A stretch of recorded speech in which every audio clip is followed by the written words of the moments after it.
Paz e graça, meu amigo e minha amiga, sejam muito bem-vindos à nossa escola sabatina. E hoje nós vamos estudar um dos textos mais fortes escritos aí pelo apóstolo Paulo. E talvez você descubra que o maior perigo hoje dentro da igreja não é o pecado que está fora dela, mas é aquele que ela aprende a tolerar dentro dela.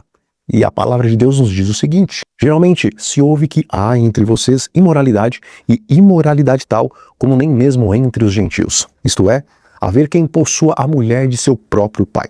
E vocês andam cheios de orgulho quando deveriam estar cheios de tristeza. E amigo, antes de nós continuarmos, deixa aí o seu like, porque esse pequeno gesto, ele ajuda sim esse estudo bíblico a alcançar muitas outras pessoas. Ok? Agora, pense comigo. Deus não está apenas interessado naquilo que nós dizemos acreditar, mas principalmente na maneira como vivemos aquilo que nós acreditamos.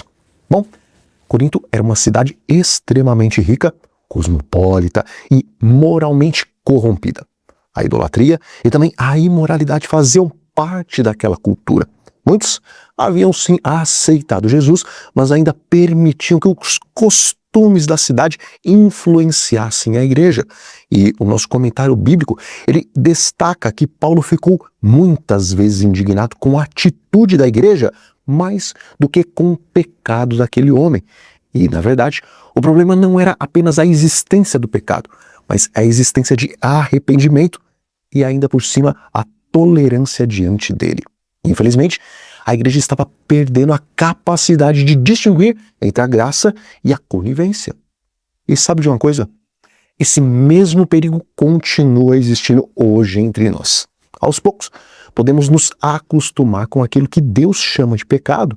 Então, o coração deixa de se entristecer, a consciência vai ficando menos sensível e nós começamos a justificar aquilo que antes nos incomodava. E a Bíblia, ela nos adverte: ai dos que ao mal chamam bem e ao bem chamam mal. Isaías 5, versículo 20. Bom, quando deixamos a cultura falar mais alto do que a própria palavra de Deus, nossa fé começa a existir apenas da boca para fora. E agora, me deixe contar uma história. Em julho de 1974, o presidente dos Estados Unidos, Richard Nixon, renunciou ao cargo por causa do escândalo de Watergate. Durante anos, ele declarou publicamente defender elevados princípios morais, mas as investigações revelaram uma profunda diferença entre seu discurso e suas atitudes. E assim, a confiança de uma nação foi abalada pela incoerência entre palavras e prática. Meu amigo, isso nos faz refletir. Existe alguma área da nossa vida em que as nossas atitudes não combinam com aquilo que nós dizemos? E se existe?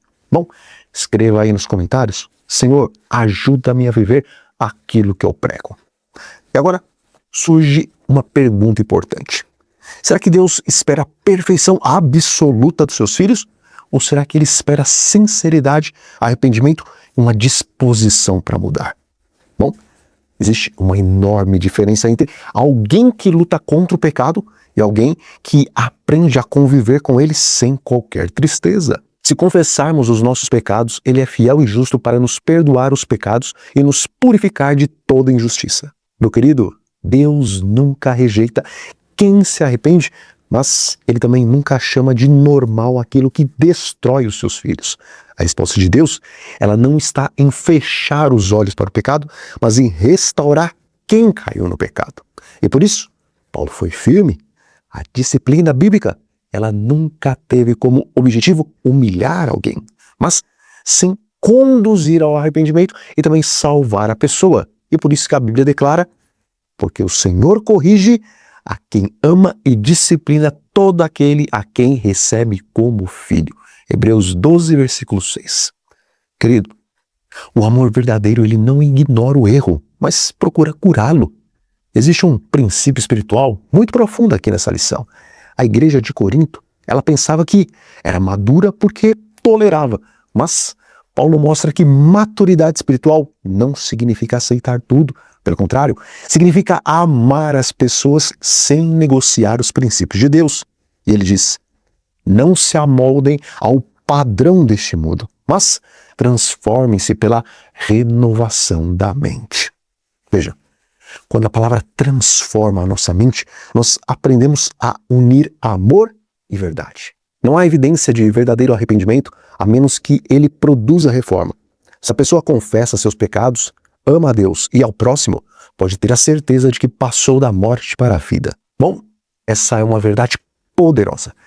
Deus não procura uma aparência de santidade, mas um coração que esteja disposto a mudar. E um outro conselho muito precioso nos diz assim: o caráter de Cristo será visto em seus seguidores. O amor modifica o caráter, governa os impulsos, domina as paixões e enobrece as afeições. Perceba que o Evangelho ele não apenas perdoa pecados, mas ele transforma pessoas. E essa é a grande descoberta dessa lição, meus queridos. A verdadeira fé sempre produz uma vida coerente com aquilo que professamos crer. Meu amigo, talvez o Espírito Santo tenha mostrado aí alguma área da sua vida que precisa ser sim colocada nas mãos de Cristo. Então, não endureça o seu coração e agora nós vamos orar. Mas antes de nós orarmos, escreva aí nos comentários qual é o seu pedido de oração, porque vai ser um prazer orar por você. Então, vamos falar com Deus. Pai amado, examina nosso coração. Livra-nos da incoerência entre aquilo que professamos e a maneira como vivemos. Dá-nos um espírito humilde, arrependido e disposto a obedecer a Tua palavra. Que nossa vida reflita o caráter de Jesus. E é em nome de Jesus que nós oramos. Amém. E agora, faça como o ceifeiro lá da parábola de Jesus, que espalhava a boa semente pelo campo.